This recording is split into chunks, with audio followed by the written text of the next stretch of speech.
Welcome to the clinical module on pediatrics urology.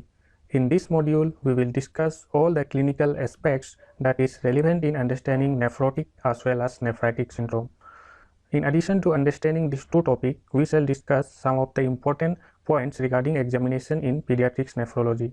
As this is a clinical oriented topic, I will focus more on talking rather than writing.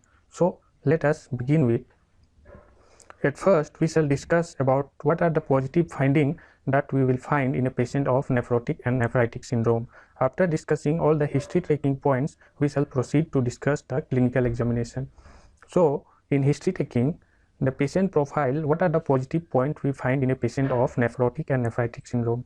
The usual age of presentation of nephrotic syndrome is around 2 to 8 years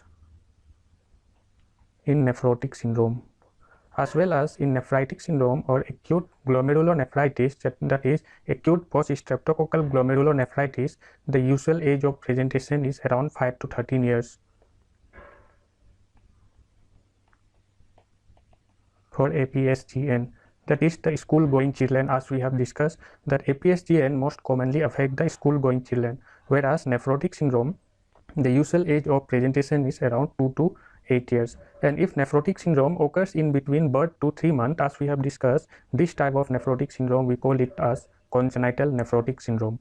So in patient profile, by knowing the age of the patient, we can identify what type of urological disease he or she may be suffering from. If the age of presentation is in between 2 to 8 years, we can assume the patient is suffering from nephrotic syndrome, and if the age of presentation is in between 15 to 13 years, we can assume just by age that the patient might be suffering from acute glomerulonephritis.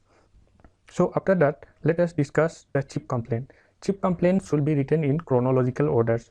The event which occurred first should be written first. So what are the CHIP complaint regarding nephrotic and nephritic syndrome? The patient of nephrotic syndrome usually present to us with edema, that is generalized swelling of the body, as well as the patient of nephritic syndrome do have edema, but the usual presenting complaint in patient of nephritic syndrome is not edema, because edema is not so severe in patient of nephritic syndrome as compared to nephrotic syndrome. So the most threatening presentation of patient of nephritic syndrome in which the parents are concerned is the hematuria. So nephritic syndrome or acute post-streptococcal glomerulonephritis present to us with hematuria, and the nephrotic syndrome present to us with generalized swelling of the body, that is edema or anasarca, which is generalized swelling of the body. So we have to mention all the CHIP complaints in chronological order. The patient may present to us with generalized swelling of the body, or patient may present to us with hematuria. The patient can present to us with decreased urination, that is decreased amount and frequency of urination. So these are the usual complaint the patient can present to us in nephrotic or nephritic syndrome. Decreased frequency and amount of urination, hematuria, and generalized swelling of the body, that is edema. So let us discuss one by one all these CHIP complaints in which history of present illness, in which we have to elaborate all these CHIP complaints. So in history of present illness, the main thing you have to understand, or the basic understanding in writing a history of present illness, is that based on the CHIP complaint, we have to elaborate the CHIP complaint in order to go in a line of diagnosis. The first thing is we have to elaborate the CHIP complaint in order to go in the line of diagnosis. Second thing is that we have to take some negative history in order to rule out some other disease. We will understand how we have to take negative history in order to rule out some other disease. And the third point is we have to take certain history regarding the complication of the disease, in which we will understand by taking history whether or not any complication is present for a particular disease or not.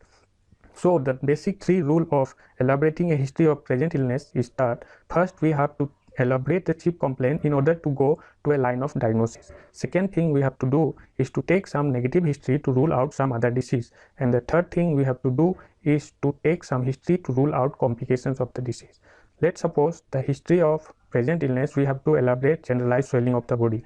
That is, the patient presented to us with generalized swelling of the body for around 1 week. So this is edema. So how will we elaborate this edema? We have to ask the patient about the onset of edema.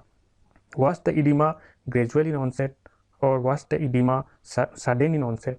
By knowing this, we can understand that in nephritic syndrome or APSGN, the edema is sudden in onset, Whereas in nephrotic syndrome, the edema was insidious in onset. It slowly developed over a period of time. So by asking this question about the onset of edema, we can go in the line of diagnosis. If the edema was sudden in onset, it will take us to the line of nephritic syndrome, as well as if the edema was gradual in onset, it will take us to the line of nephrotic syndrome. We have to ask about the site of edema, which site the edema is involving, whether it is the pedal edema involving the legs and the thighs, or whether the edema is involving the abdominal wall, that is the parietal edema, or whether there is a massive or gross ascites, or whether there is periorbital puffiness or facial puffiness is present. So which site is involved in this edema or generalized swelling of the body? This question will help us differentiate many things in progression of edema. Suppose a patient present to us with generalized swelling of the body, then you have to ask a specific question that how this edema progressed, which was the first part which started swelling, whether it was a periorbital region which started to swell up first, or whether it was an abdomen which started to swell up first, or whether it was the legs which started to swell up first. This will help us differentiate many things. How come? If the edema first appears in the periorbital region, we call it as periorbital puffiness. It is usually seen in the disease of the kidney, like that of nephrotic and nephritic syndrome. If the edema is involving the leg first and then it is progressing to the abdomen and then to the face, this type of edema occurs in congestive cardiac failure or heart failure. This is because edema which is due to heart failure involves the dependent part of the body.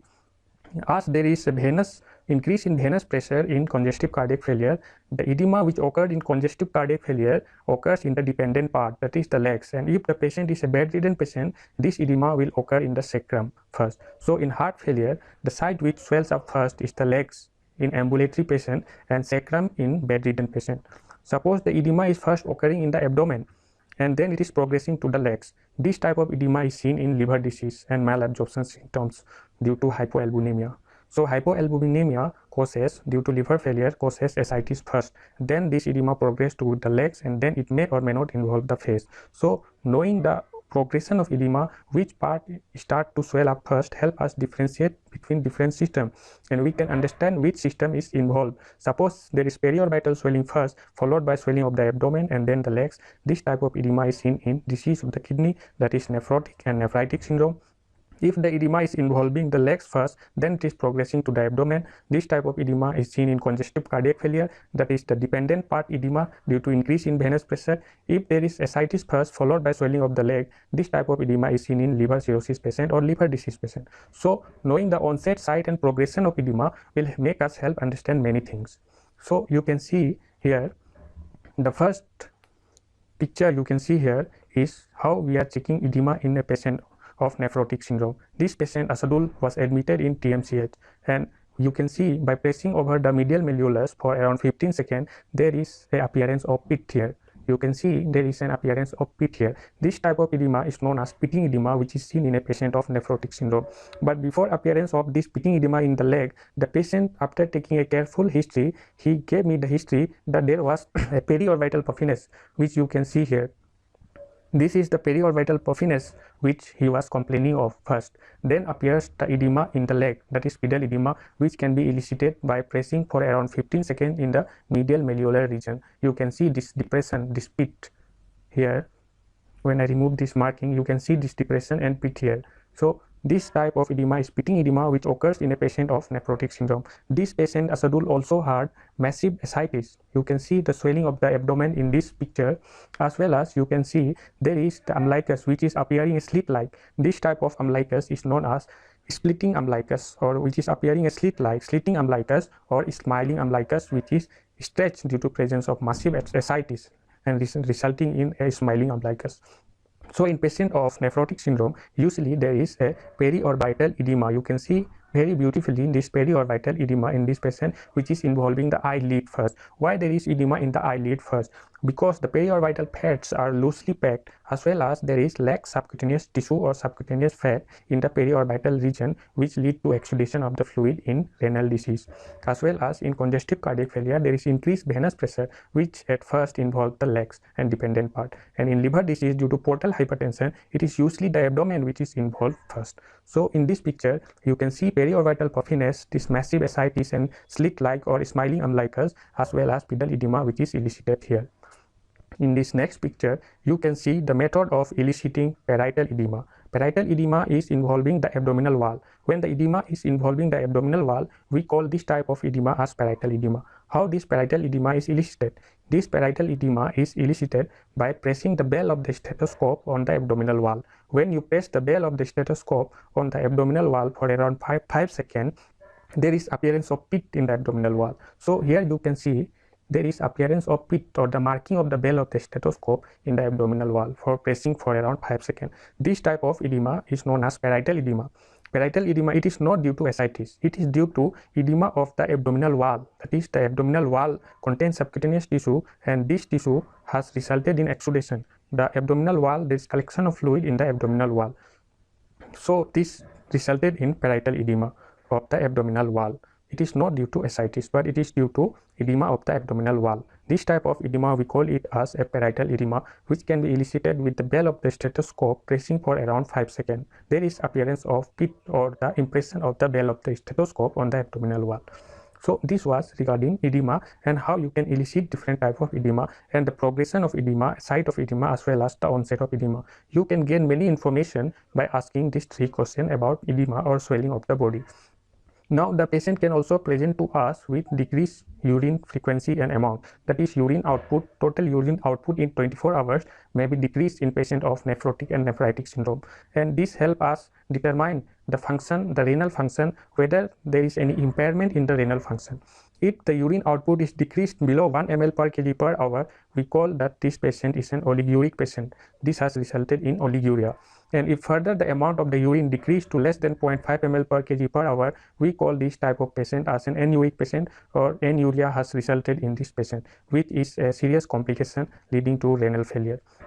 Frequency of urination increases in urinary tract infection, and usually the normal frequency of urination is around 4 to 5 times in adults and around 9 to 12 times in children. So if it is more than that, we call it as increased frequency of urination, which indicate that there is some problem in the urogenital tract, which is resulting in increased frequency of urination. It is usually an infection, that is urinary tract infection, leading to increased frequency of urination. So the next complaint the patient comes with in nephritic syndrome is hematuria. This is the devastating complaint for which the parents are bothered to bring their child to the hospital. So patient with hematuria gives us a history of characteristic cola color urine. So cola color urine or high color urine is seen in patient of nephritic syndrome. It is very rarely or almost not seen in a patient of nephrotic syndrome. Now the abdominal pain, patient with nephritic and nephrotic syndrome cannot present to us with abdominal pain unless there is any complication. Abdominal pain in regarding of our history taking in urological or nephrological, pediatrics nephrological, there can be different types of pain associated with this examination and history taking of pediatrics nephrology. If there is flank pain in the flanks region, it is usually due to ureteric colic. When there is a stone in the ureter, it is tried to propel out through the lumen of the ureter, but the peristaltic wave cannot propel the stone out of this lumen of the ureter, result in colicky pain, that is known as ureteric colic. If there is dragging pain of the abdomen, it indicates that it is due to hydronephrosis. Hydronephrosis is swelling of the kidney, and as there is swelling of the kidney, the weight of the kidney pushes down itself, which result in dragging pain. If there is suprapubic pain associated with burning micturition and increased frequency of micturition, it usually indicates a urinary tract infection, that is cystitis. If there is pain at the renal angle, it usually indicates a renal calculus. Renal calculus and ureteric colic are two different things. The pain of the ureteric colic starts in the flanks and it migrates to the thigh, as well as renal calculus pain does not migrate to the thigh, but it is confined at the renal angle. The pain of ureteric colic migrates because of its colicky in nature, as well as renal calculus pain is non-colicky in nature. It is in the stone is in the kidney, so it is non-colicky type of pain. Wherever you see a term called renal colicky, it is a misnomer.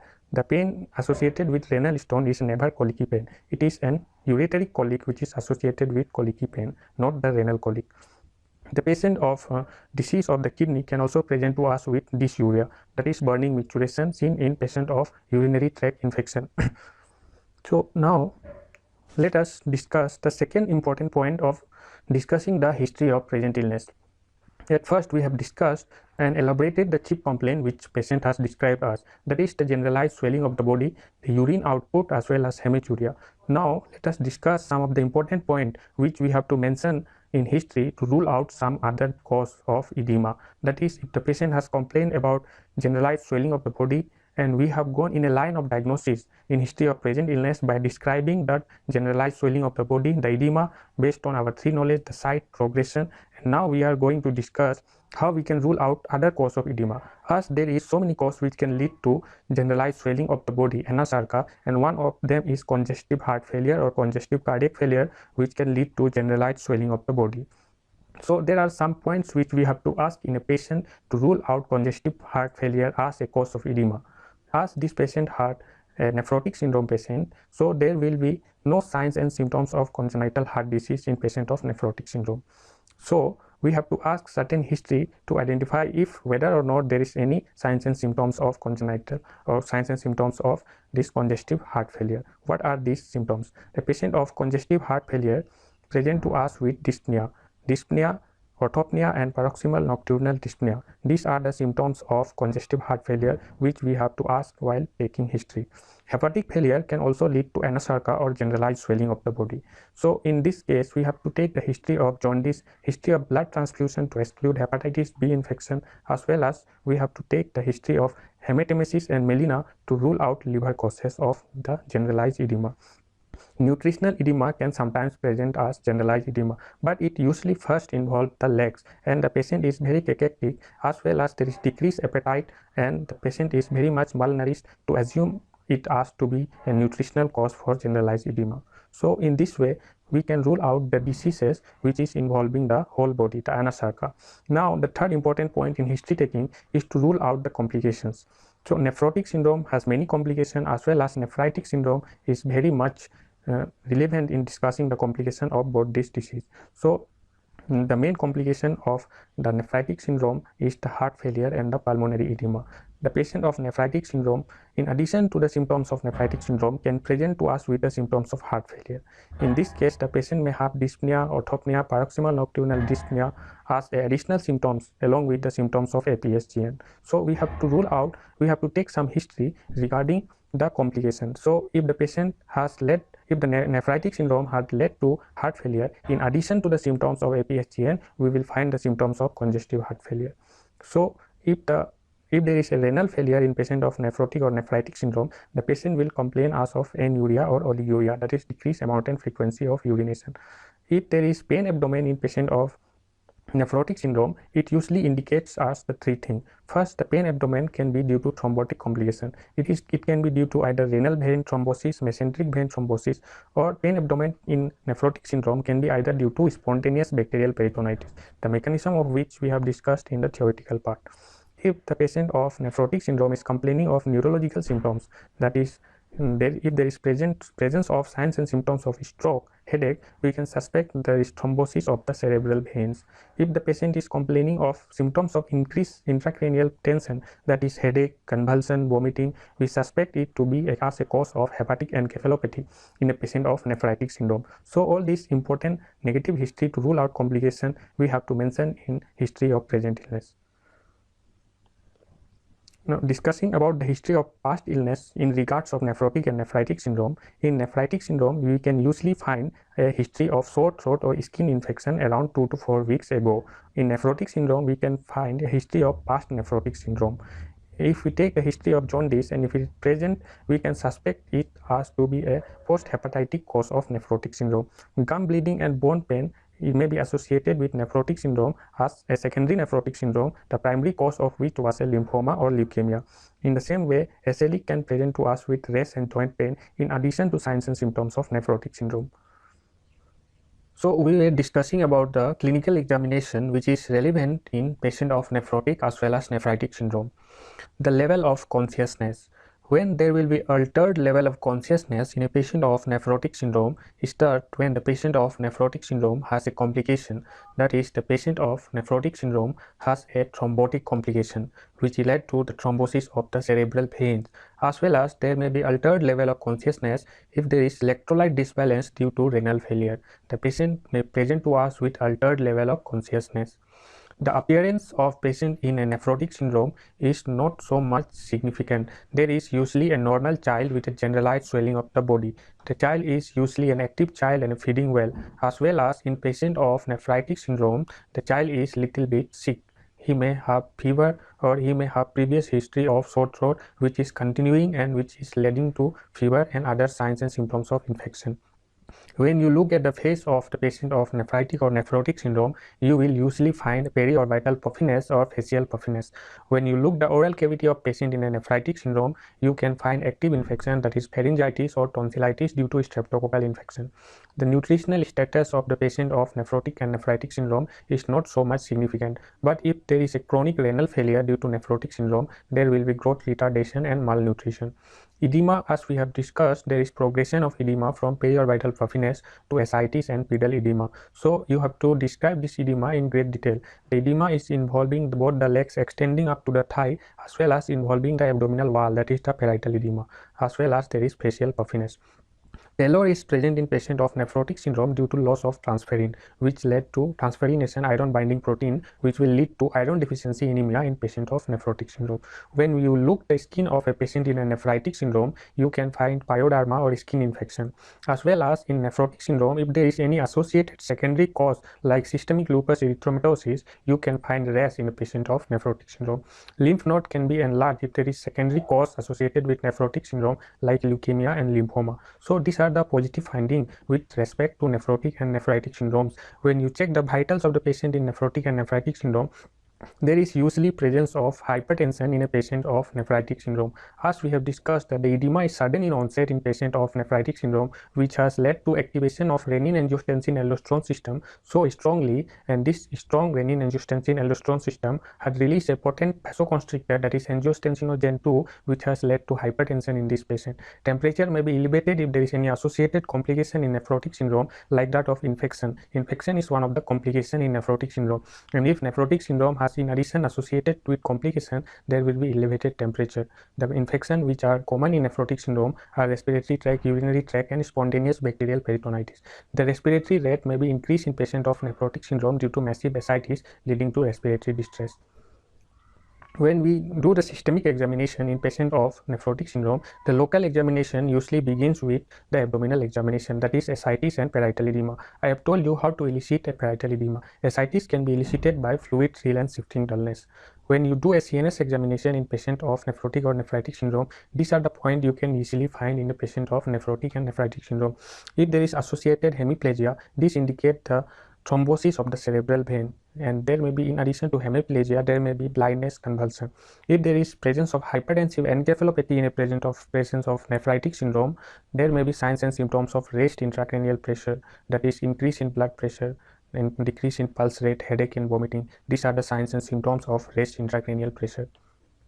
When you do a CBS examination, CBS and CNS examination is a most important in patient of nephrotic and nephritic syndrome, as there is associated complication of CBS and CNS. Patient with nephrotic syndrome can have thrombosis of the cerebral vein. Patient with nephritic syndrome can have heart failure. So we have to identify the signs and symptoms of heart failure in patient of nephritic syndrome and examine the cardiovascular system very properly. The signs of heart failure can be seen in patient of nephritic syndrome. Pericardial effusion can be present in patients of nephrotic syndrome, as there is shifting of fluid from one compartment to another compartment. When you do a respiratory examination in patient of nephrotic syndrome, due to massive ascites, the type of respiration may be thoraco-abdominal type. Sometimes due to shifting of fluid from one compartment to other compartment and spacing of fluid in the third space can result in hydrothorax. And if there is heart failure in patient of nephritic syndrome, which has led to pulmonary edema and basal crepitation, can be found in patient of nephritic syndrome. So in this way, we can understand and differentiate between nephrotic and nephritic syndrome through our history and clinical examination. So this is the last slide in which I have put all the parameters together to differentiate between nephrotic and nephritic syndrome. If you have watched my lecture on nephrotic syndrome as well as this clinical module of disease of the kidney, you can answer this question very easily. The usual age of onset of nephrotic syndrome is around 2 to 8 years, and the usual age of presentation of APSGN, that is the school going children, is around 5 to 13 years. There is often a preceding illness associated with APS-GN, that is the sore throat and the skin infection pyoderma. In nephrotic syndrome, usually there is no any preceding illness associated. Regarding the pathogenesis of nephrotic and nephritic syndrome is due to T cell dysfunction, as I have mentioned in my nephrotic syndrome module, and APS-GN is due to deposition of the immune complex. The onset is sudden onset in case of APS-GN or AGN, as well. In contrast, in nephrotic syndrome, there is gradual onset of edema. Hematuria is present in APS-GN and not in nephrotic syndrome. Congestive cardiac failure is due to APS-GN due to hypertension, which increases the afterload and result in heart failure in patient of APS-GN, and it is absent in nephrotic syndrome. Hypertension and headache can be present in APS-GN due to hypertensive encephalopathy. It cannot be present in case of nephrotic syndrome. Edema is ++ in case of nephrotic syndrome. Edema is usually 3+ or 4+ in case of nephrotic syndrome. In case of nephritic syndrome, edema is usually 1+ or 2+. Recurrence is common in patient of nephrotic syndrome. They usually have relapse. We have discussed in great detail about relapse in patient of nephrotic syndrome. APS-GN is usually a one-time disease. There is no recurrence of APS-GN. Serum cholesterol level. As there is compensatory synthesis of serum cholesterol by the liver in nephrotic syndrome, serum cholesterol is increased in patient of nephrotic syndrome. In contrast, in nephritic syndrome, it usually remains normal. So in this way, we have differentiated between nephrotic syndrome and nephritic syndrome. This completes our module on nephrotic